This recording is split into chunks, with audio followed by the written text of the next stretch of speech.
Addressing Gettysburg.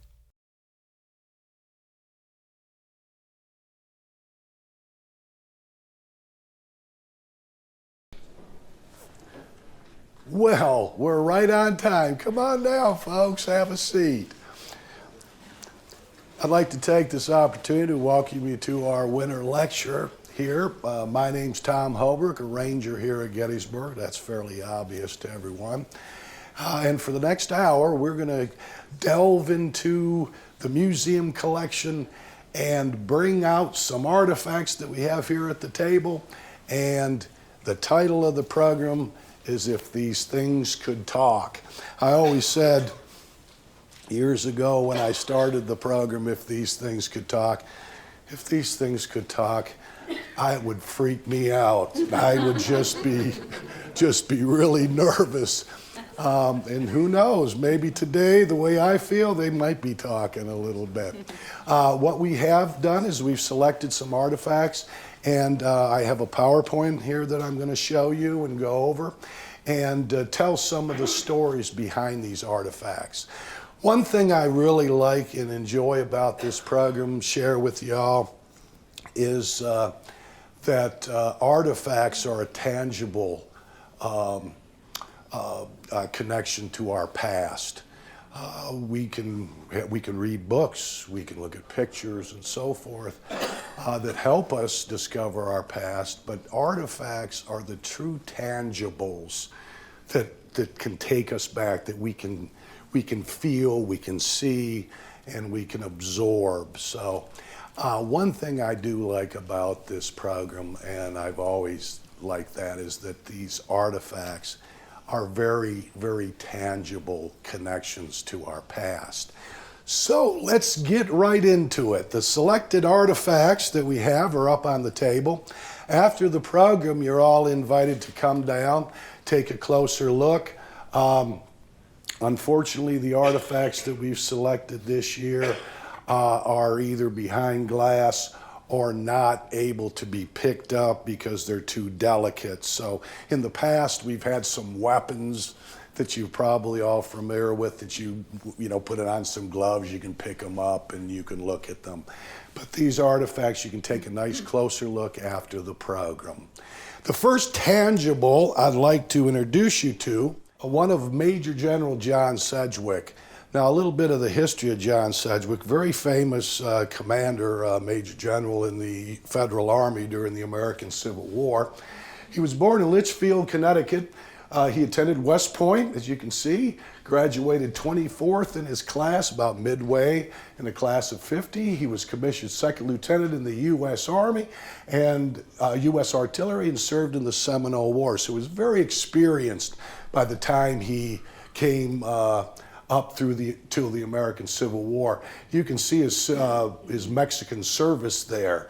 Churubusco, very major battle. Chapultepec, another very major battle. He was served in the U.S. Cavalry, of course, as you can see, expeditions against the Cheyenne. And in 1863, of course, he took command of the 6th Corps of the Federal Army. That was the Reserve Corps of the Federal Army here at the Battle of Gettysburg. They came up late in the afternoon of July 2nd and into July 3rd. John Sedgwick also is very famous for a battle that actually where he was killed at. As you can see, at the Battle of Spotsylvania Courthouse, May 9th, 1863, the General Sedgwick was commanding artillery, and he was telling where the artillery was to be placed and so forth. And they were experiencing some Confederate sharpshooters. And while he was riding on his horse up and down the line, he saw some of these men in his front ducking for cover from the sharpshooters. And Sedgwick, at that point, stood erect, remarking to his men, "What? Men dodging this way from single bullets?" What will you do when they open fire along the whole line? I'm ashamed of you dodging like that, the general said. They couldn't hit an elephant at this distance.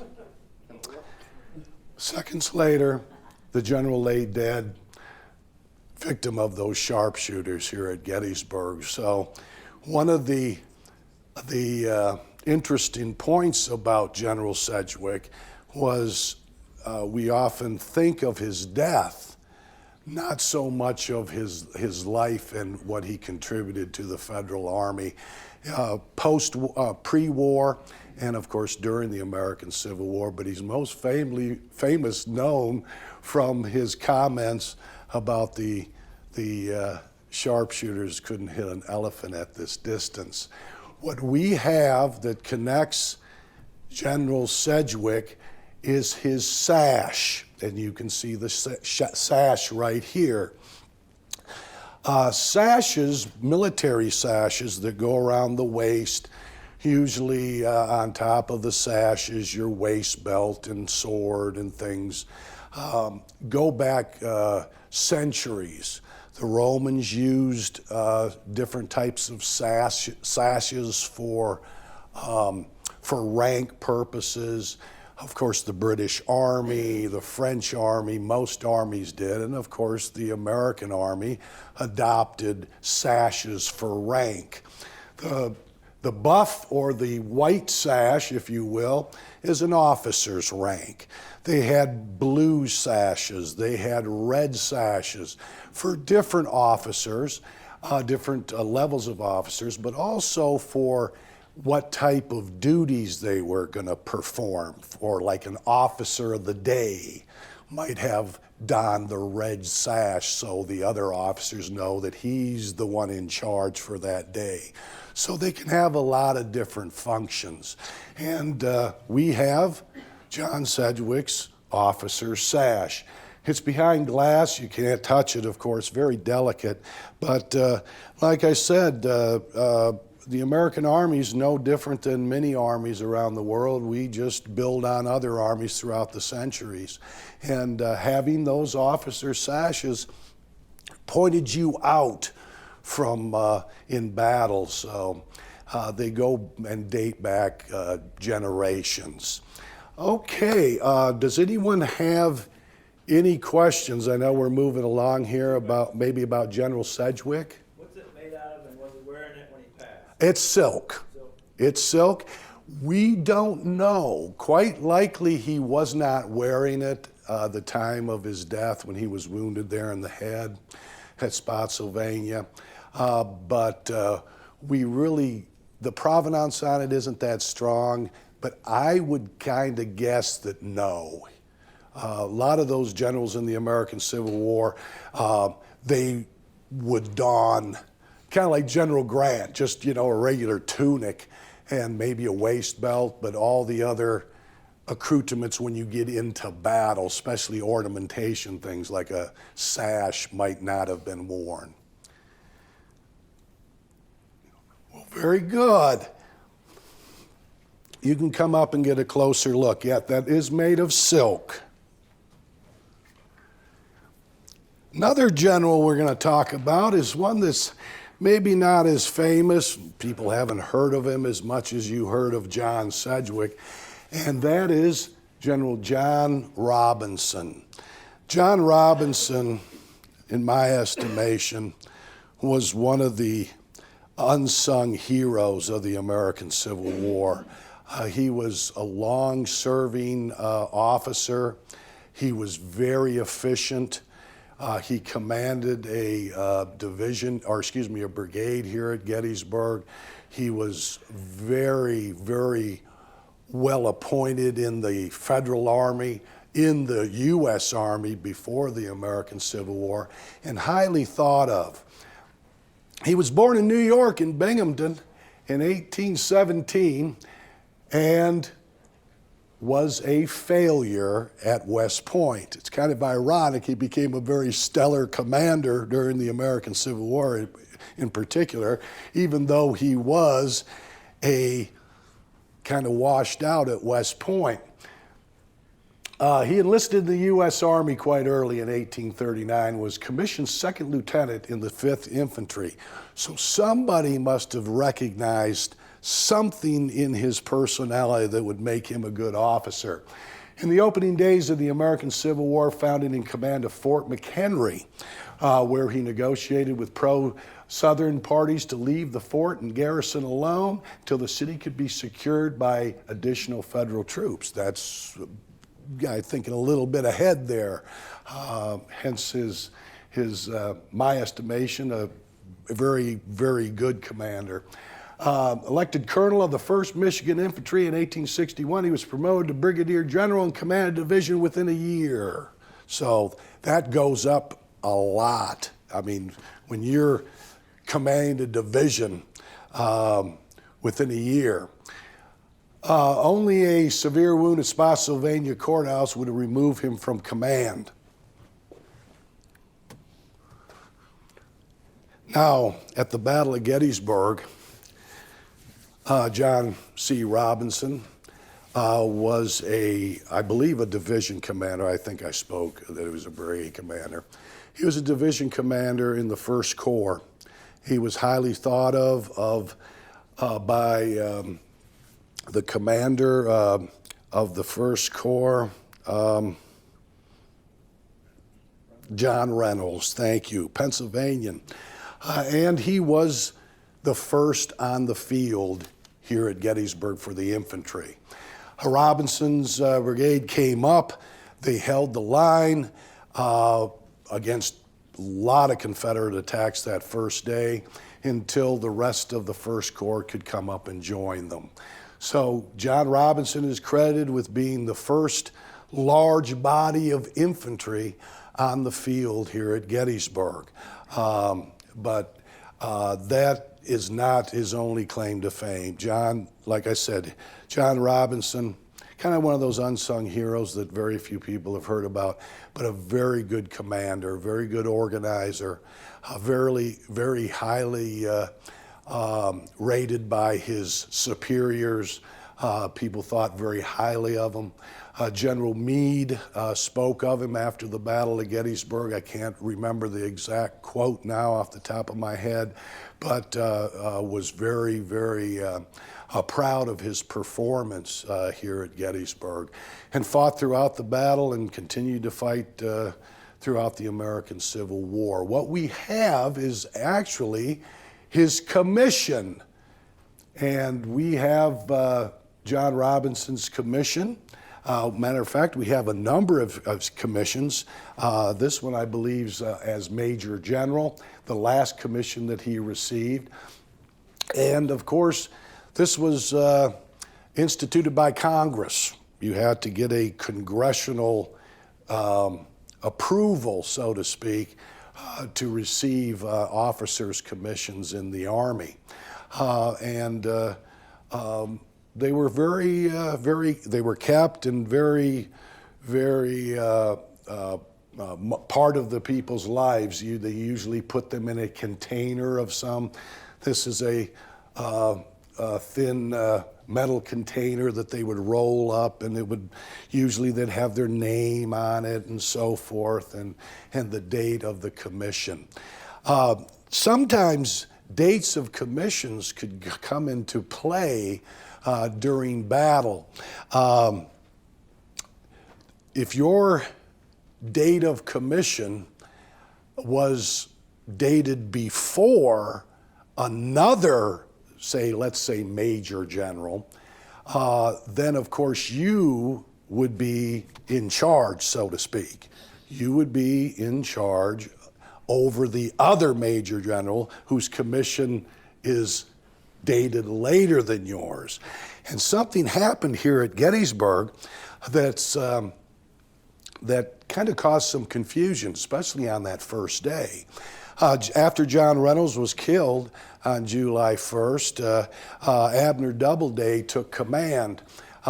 Actually, John Newton and Doubleday. Doubleday was more of a field commander, so John Newton, of course, just said, "You lead the men. I'll supply them. So when the 11th Corps commander came up later in that, in the early afternoon, General Oliver Otis Howard, actually Howard's commission of Major General trumped that of Abner Doubleday. And Doubleday was subject to second in command, and of course, now in command of the whole First Corps. You know, that's not a position you want to be in when the other general trumps your commission. And Oliver Otis Howard brought that up when they were discussing the support of the 11th Corps for the First Corps. And of course, Oliver Otis Howard brought that up and said, you know, my commission predates your, you know, basically you're going to do what I'm going to tell you you're going to do. And of course, then he supported the First Corps north of town, which would probably be a little bit of disappointment to Abner Doubleday, thinking the 11th Corps was going to come up and fill in his line. But he realized that the threat from the north of town and Richard Ewell's Confederates certainly was a priority. So those commissions can get kind of sticky, especially when you have egos at stake and so forth, and my commission outdates yours and so forth. But when it all, you know, it all kind of works out in the end. Does anyone have any questions? You can come up and take a closer look at the commission. We have it there on the table that you can look at. John Robinson. There's the case, kind of a Japan case, and I believe it does have some writing on it. That's what they would like to keep it. It's a nice case to keep these commissions. There's a little bit of the story here of John Robinson. I knew I had a little bit left there. You can read a little bit about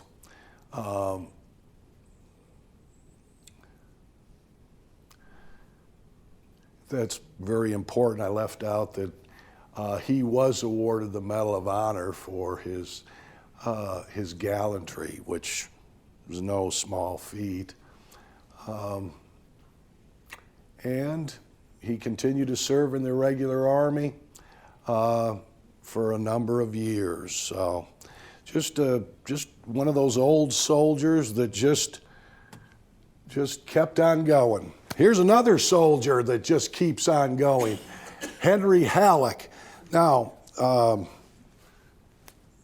little bit of raise of hands if people have heard of Henry Halleck.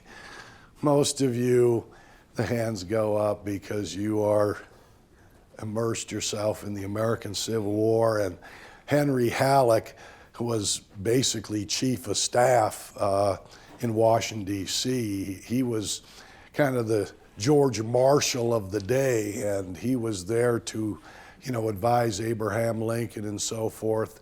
Henry Halleck was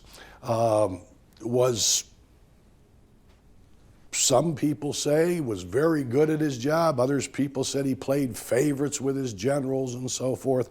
But being up at such a high level, of course, he has a lot of command decisions, supplies. He's got a lot on his plate. And he was very experienced.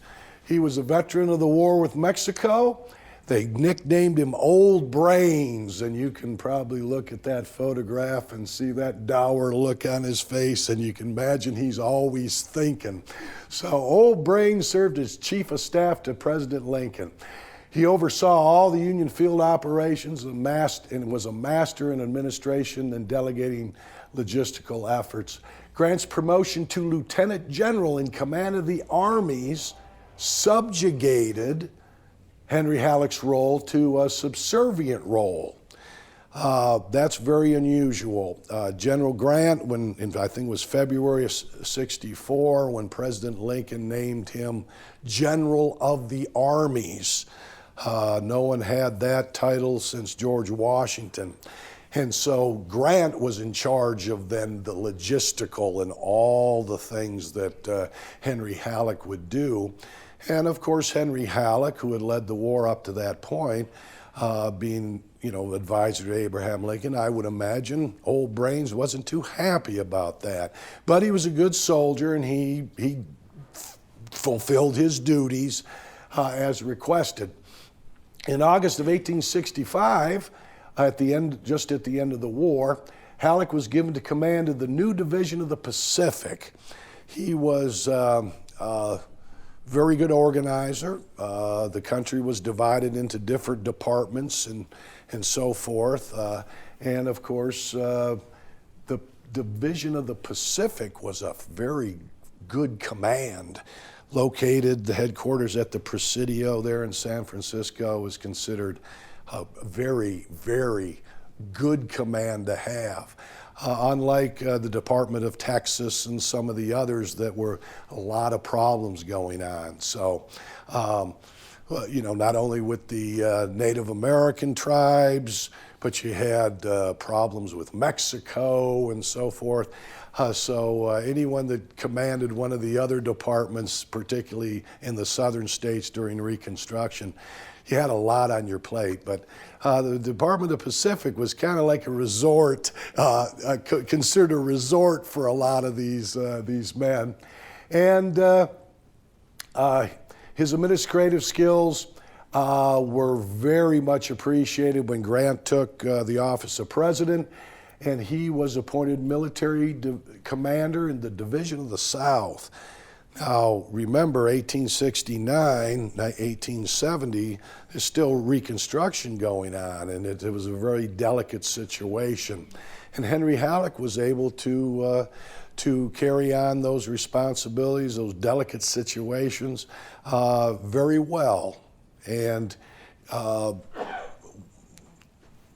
was in many people's estimation, a very, very well-respected general in the U.S. Army.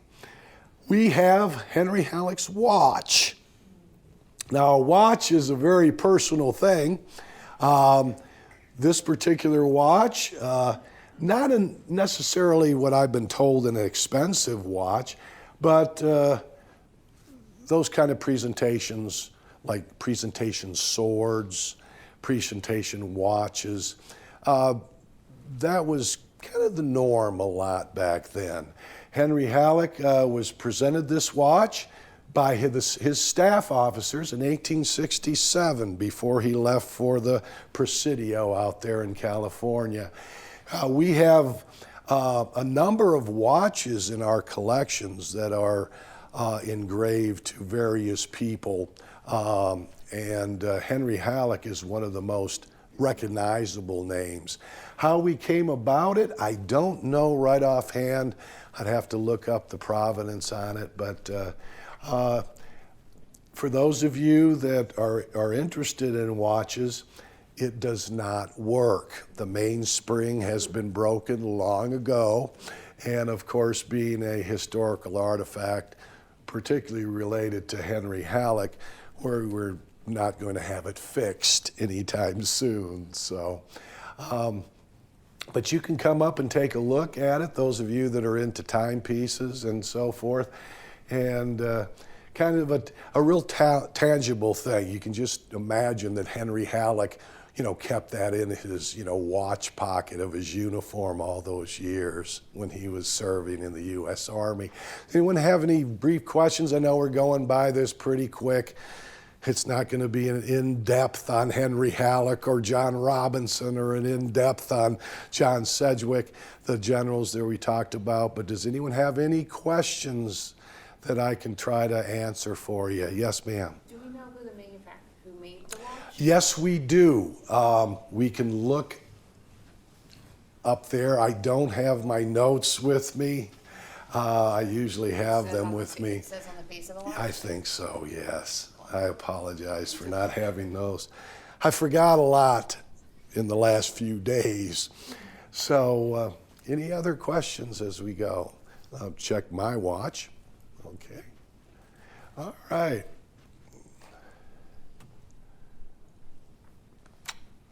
The next item we have relates to, now there's a misspelling. Now you all probably can see that.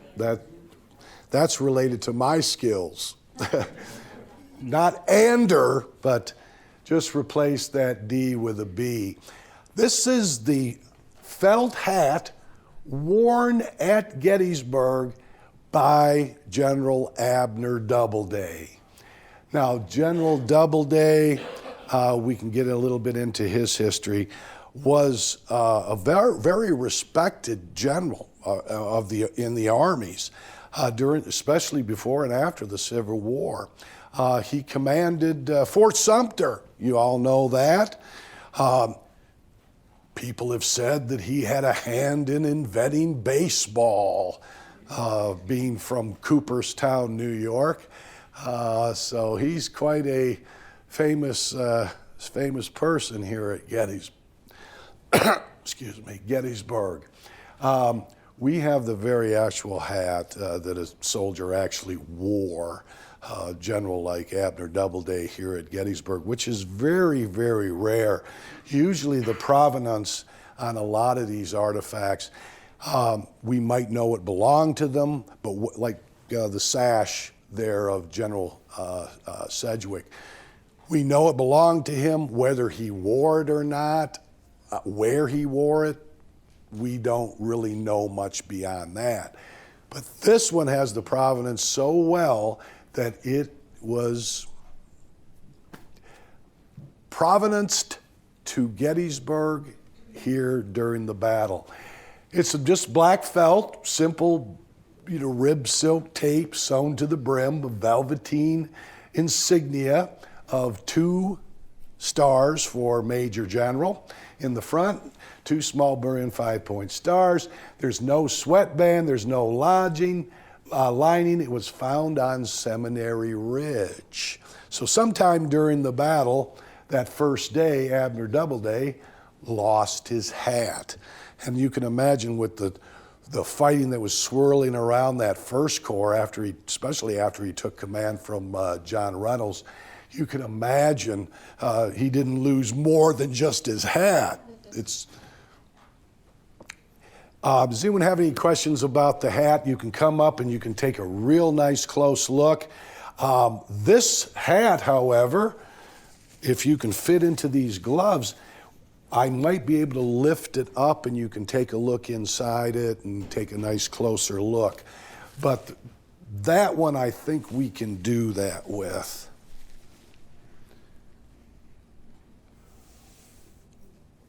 Yes. Okay, any questions? Abner Doubleday, we talked a little bit about him. Tom, how did it arrive from being picked up on Seminary Ridge? Did it return to his possession? Or? Now that I have with my notes and my records, but I didn't bring them. But I believe that was part of the Rosensteel collection. And then it was transferred into the Park Service collection. So we've had that for years. As far as who and when it got into the provenance goes back that far to the Rosensteels, I don't have those I don't have my usual notes with me. I apologize for that. Any other questions about Abner Doubleday? Well, the next item we have is similar to the watch,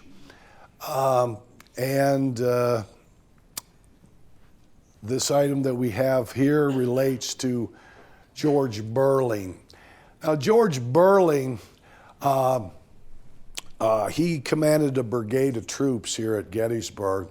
Many people haven't heard of Burling's brigade, but they were very, very well active here at the battle. George Burling was born in Burlington County, New Jersey, and was a coal merchant and a militia officer before the war. Not a West Pointer, but had some experience in the militia like a lot of the officers did. In 1861, he was commissioned as major and of the colonel of the 6th New Jersey. He was wounded at Bull Run. He was promoted to full colonel in command of the 6th. They led at Chancellorsville, where he was again wounded, so he was in the thick of the action there. At Gettysburg, commanded the 2nd New Jersey Brigade in the 3rd Corps.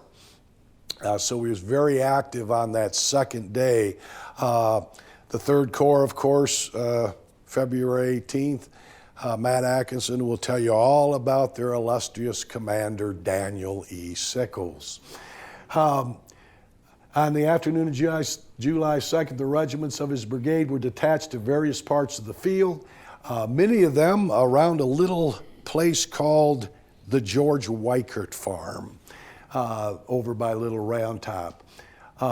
So he basically, since most of his men were of his brigade, the colonels of the various regiments were spread out all over, left him kind of without a command, so to speak. He was engaged, but he wasn't, riding into battle. He continued to serve in the New Jersey Brigade as its commander for another year or so. And then, of course, because of his wounds, various illnesses, as the fighting moved further into Virginia, he resigned due to poor health.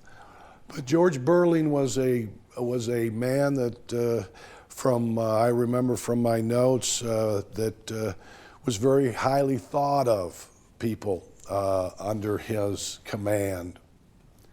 And we have his presentation sword. Presentation swords, they were given out by the men under someone's command usually, or by staff, to show their appreciation for their commanding officers. These presentation swords were very cherished items. Usually they were engraved with the officer's name, maybe who presented it to them, any other notes on it, like what command he was in and so forth. And they were usually cherished by the officers. They usually so cherished that they did not take them into the field. They usually would store them. They might even send them home in many cases, ship them home. And because they were a little more expensive, and they meant something because they received it from the men under their commands. So Burling's sword was a European style. It's, I think, a German sword, which was common, and was presented to him by the members of that 2nd Brigade, New Jersey. And he thought very highly of it, didn't use it much in battle, preferred another sword that, if it's damaged or lost, it's not as cherished as the presentation. And we have one, his sword is right up here, and you can take a look at it, and you can see the engraving on the I believe there's some engraving, yes. So does anyone have any questions about Burling's sword? Or maybe George Burling? Not a lot of information on George Burling compared to your generals that we spoke about, but for what it's worth, a good commander, and one that was very respected by his men. A little bit about the sword. It's a non-regulation copy. It's I spoke too soon. It was a British pattern, but it is made in Germany.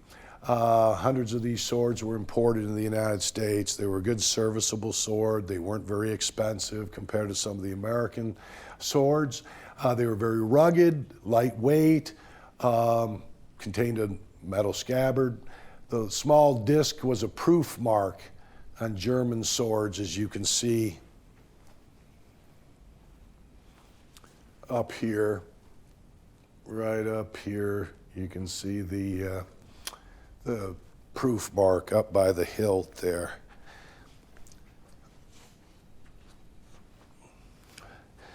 If my clicker was working, I could point the light and highlight it.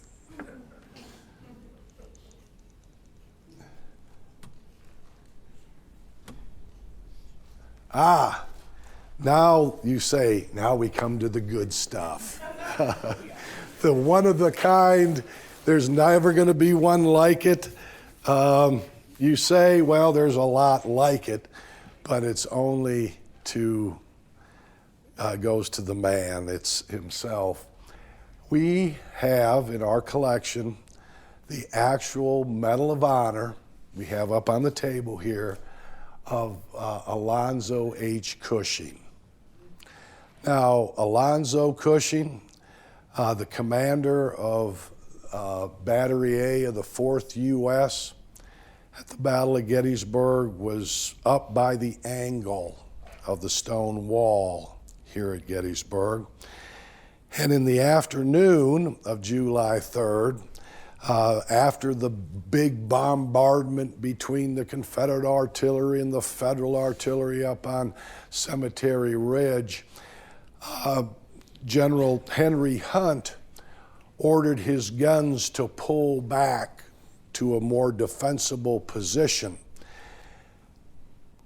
Most of the guns went back to their defensible positions, except Alonzo Cushing kept his 6 3-inch ordnance rifles up by the stone wall. The idea was when the Confederates infantry starts coming across the field, what you do normally in tactics is the infantry is moved forward, and it's going to be infantry on infantry, and the artillery then comes back to support the infantry. Well, Henry Hunt ordered his guns back. Most of them went back that were available to him, except the 4th U.S. Battery A. Alonzo Cushing, young man, West Pointer, kept those guns right up by the angle, right up by the stone wall, kept firing and firing and firing, and was credited with slowing down the Confederate advance. Upset Henry Hunt, because he was given the order that his guns to be pulled back, but in spite of that, he disregarded that order, kept on firing those guns right up to the last moment. The Confederates crossed the Emmitsburg Road. There were some artillery from the Confederates that were still firing their guns in support of the charge. And a number of Confederate infantry chimed in as they crossed the road. And Battery A of the 4th U.S. was taking a lot of fire. Artillery, because they're right up front, right in front of all the infantry, and they were losing men. They lost 18 men of that day, and finally, when the order by Alonzo Cushing to fall back, he had lost so many men, he only had enough men to man about 2 of his 6 3-inch ordnance rifles. He was on one of the guns just before they were pulling back to allow the infantry to come up, when a bullet, we believe it was a bullet, crashed through the air, entered his mouth when he was given an order, and was dead before he hit the ground. Finally, those guns were brought back, but that delay, there was a gap right there at the angle.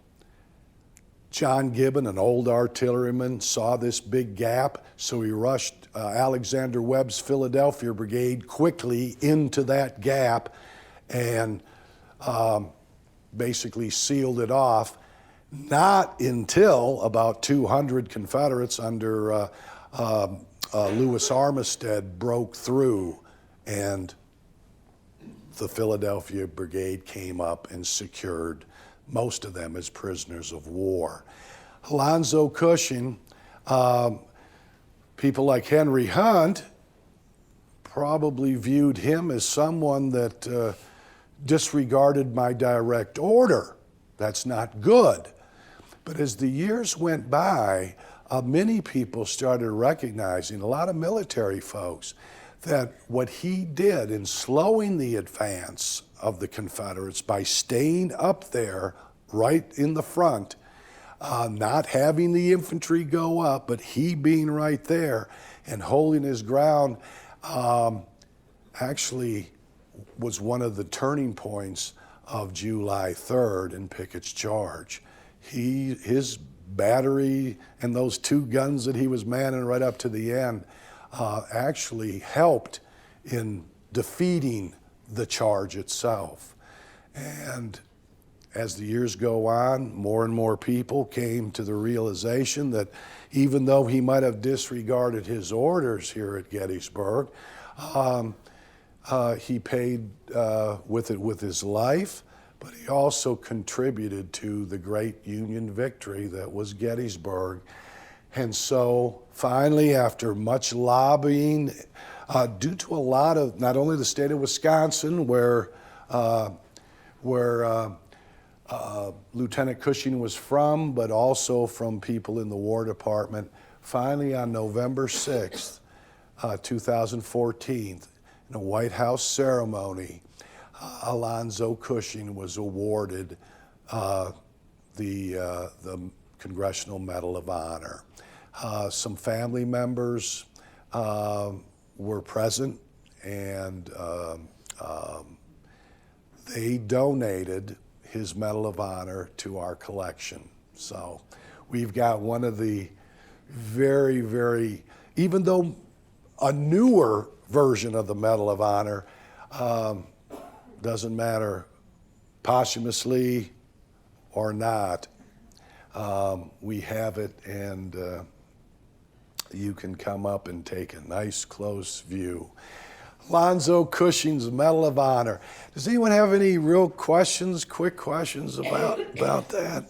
About his Medal of Honor maybe, and who's awarded them? A lot of times during the American Civil War, they didn't have any other awards or for valor. It was the Medal of Honor, and that was it. So a lot of these men received the Medal of Honor for what we would consider now maybe just common day occurrence. You know, things like Tom Custer was awarded 2 Medals of Honor during the American Civil War, both for capturing a flag. So there's an instance of a group up in Massachusetts that they were enticed to re-enlist in the American Civil War, and they were offered Medal of Honor for everyone that would re-enlist. Of course, those Medal of Honors were rescinded after the war, but one of the famous ones was the Army nurse. Oh boy, head is fuzzy. That was awarded the Medal of Honor, and then was rescinded because she was a woman. She couldn't serve in the Federal Army as a nurse.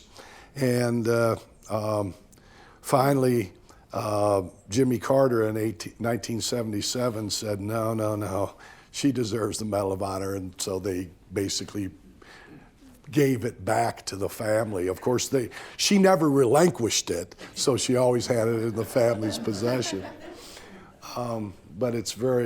But Alonzo Cushing, no doubt, just a brave man, and I always would wonder, that kind of bravery, especially, a command of a battery, 6 guns. That's a lot of work, as some of you folks that are involved in artillery can speak to. It's a big job, big job. 6-gun battery. Promotion is slow in the artillery. As a first lieutenant, he had as much or more on his mind than certainly a regimental commander, maybe even a brigade commander. So, okay. Now we come to one of our last items, and this is one that you are all familiar with, that have read about or recently about Little Round Top, the rehabilitation project. How many people, from a show of hands, cannot wait to get up on Little Round Top? Exactly. Most of us are chomping on the bit to get up there. Powers to be said sometime in 2024. We're all hoping it's before the anniversary on July 1st through the 3rd, around the 4th of July weekend there. So, many of you have read that a few months ago, a number of months ago now, last year, that while doing the restoration work, the contractors found an artillery shell. How many have heard that story of the artillery shell being found? They actually found what they called a Dyer shell. Now, there were maybe not hundreds, but tens and tens and tens of different artillery ordnance that were fired out of the cannons during the American Civil War. Most of us are familiar with the round Bugs Bunny cannonball, but there's different type of conical shaped shells that were fired, and this particular shell, the Dyer shell, was an invention by a gentleman by the name of Alexander Dyer. Now, Alexander Dyer was a American officer. He served as a general in the Army's Chief of Ordnance during the American Civil War. Now, the Ordnance Department, it can get very confusing. Those are the shot, the shells, supplies, and so forth. Usually there's a general in charge under Henry Halleck in the War Department, but the man that's at the Ordnance Department actually doing all the sorting out is Alexander Dyer. Now, before Dyer, who was a big artilleryman, of course, in ordnance, he was looking for a shell that he could, that could serve in the rifled guns that are coming out. And so he developed roughly a 7-inch tall, 8-pound shell, which was about 3 inch in diameter, very similar to a parrot shell or a 3-inch ordnance that you can see that are common. This one was particular because it had a different kind of sabot on the back that would fit into the grooves of the rifling. And it had as you can see, the nose had the fuse holder, and it took a paper fuse, common during the American Civil War, usually cut to a timed paper fuse that was inserted in the nose of the shell inside the fuse holder, which was made of zinc. The shell that was found on Little Round Top was not a Federal shell. It was a Dyer shell that was adapted for the Confederate artillery. Now, the Confederates did a lot of that. They would capture ordnance and so forth. Well, they would fit in their guns, their rifle guns, just like they would fit in any of the Federal guns. But the exception was when our people went up on Little Round Top, and Greg and his curatorial staff went up there to see what kind of shell it was. They found that the fuse adapter, it hadn't exploded. It was an exploding shell, it hadn't exploded. The fuse adapter was made of copper. The Confederates had access to copper, but they were using zinc for other items. That's what I've been told. So a Confederate fuse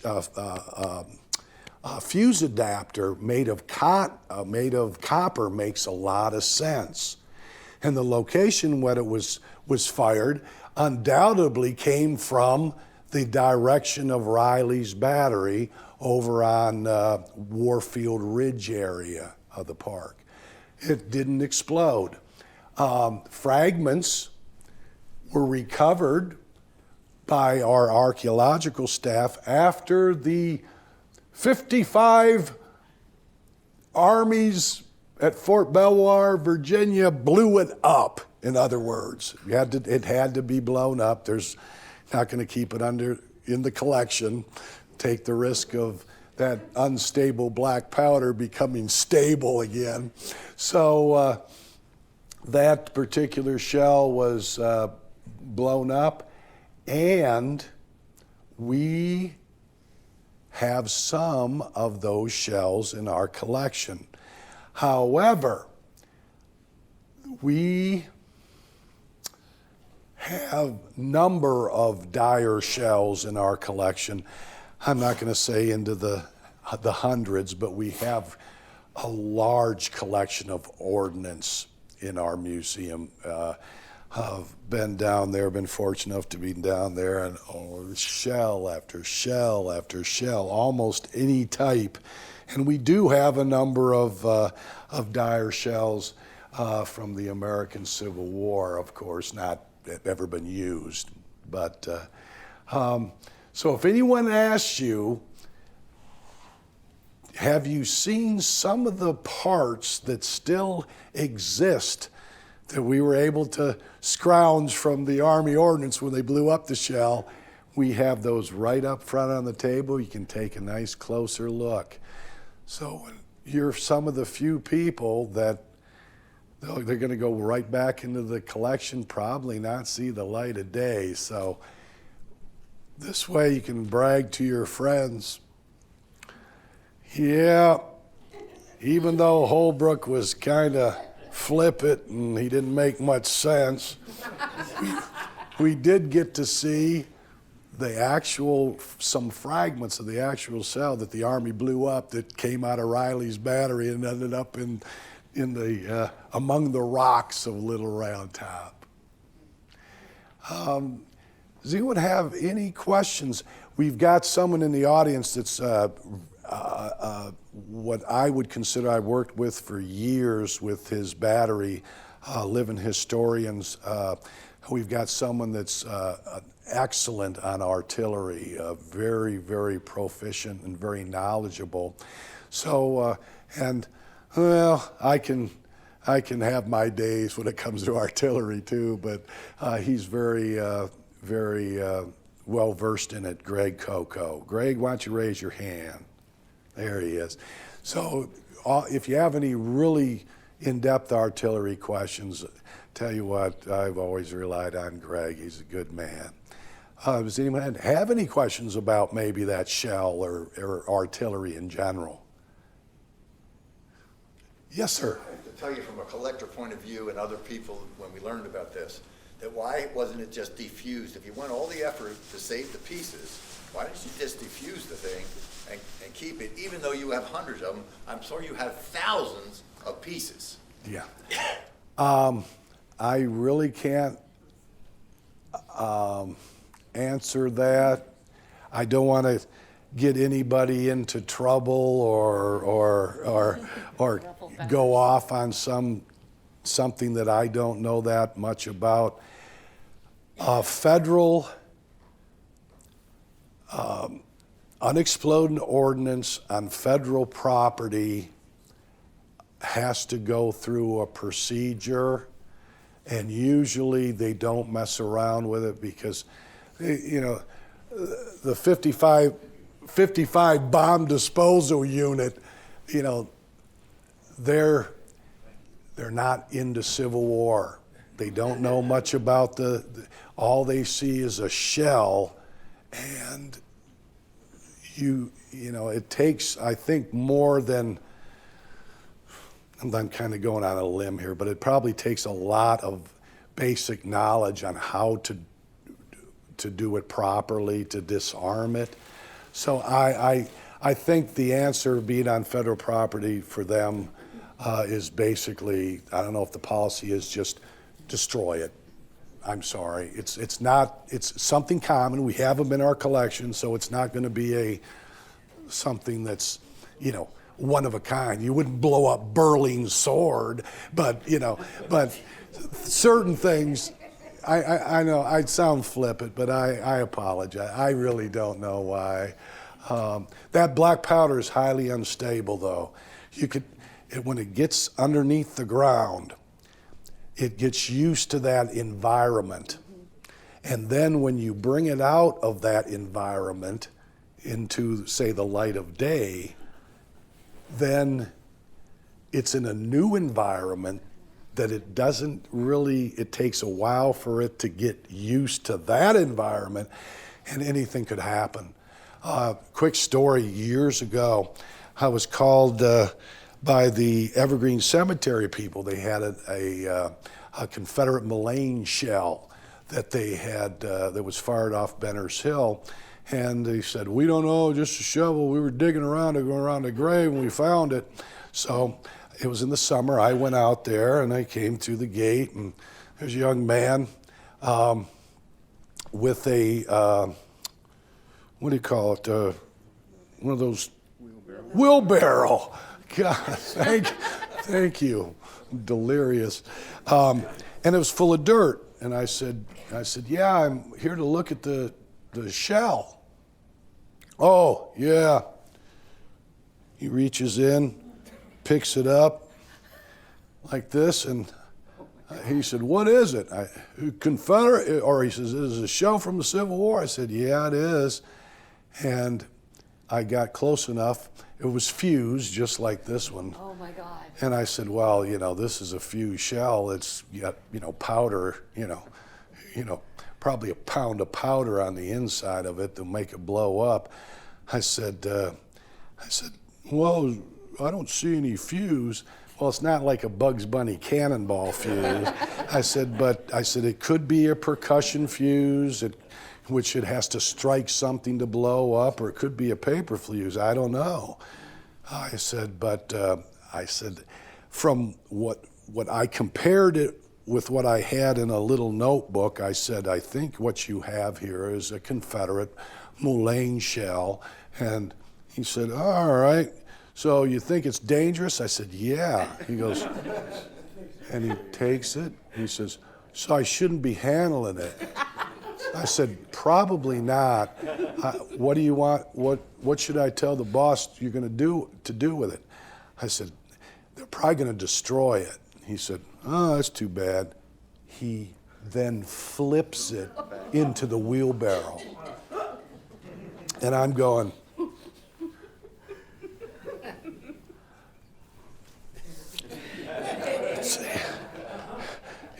you've been a wonderful audience. Good night. Yeah, it was. Oh, but since this will be one of my last winter lectures, retirement's calling me, I'd be remiss if I didn't bring out this wallet, the John Heiser. We have a lot of fun. Rarely seen in the light of day, this unique leather billfold with its contents of various cards, licenses, and other trappings of the modern world resides in a dark pocket 365 days throughout the year and is only opened on rare occasions. Somehow John Heiser always looked at me as being very frugal, downright cheap. What makes this rare, it dates the dollar bill inside the main pocket, the most recent being 1982. And he goes on about certain things. He thought it was cute a few years ago before he retired that he would, something about, he asked, he said something about my wallet. I said, sure. I was doing other things, so I left it on the table, and he must have flipped a photograph of it and put that up on. I was scrolling through a winter lecture a few years ago, and I said, all right, the next, oh, we got one more. But for once we ended on time, which I think you will probably find is a very good thing, sitting in this hot room and so forth. And I'd just like to thank everybody for coming and letting me share a little bit what I have acquired about the artifacts. And now it's your turn. Now, I got a different wallet, so you're not going to. But I'd like to thank everyone for coming on this cold day, and thank you very much.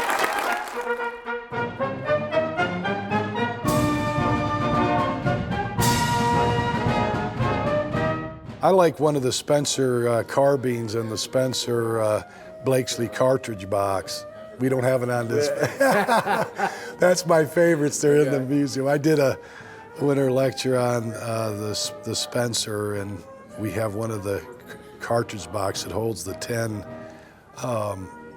preloaded rounds in it. So, of the ones here though, I kind of like that shell. Yeah. Why is that? Because they found it up on Little Round Top, blew it up, and we've got some of the remains. Yeah, So yeah. I like that.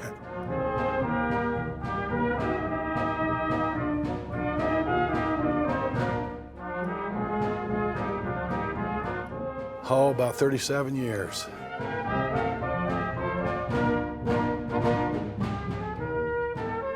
Maybe close to the end of this year. Oh, yeah? Yeah, December 31st, 2024. So, could this possibly be your final lecture? This will possibly quite be my final. Oh, you should have made more of a deal about it. Nah.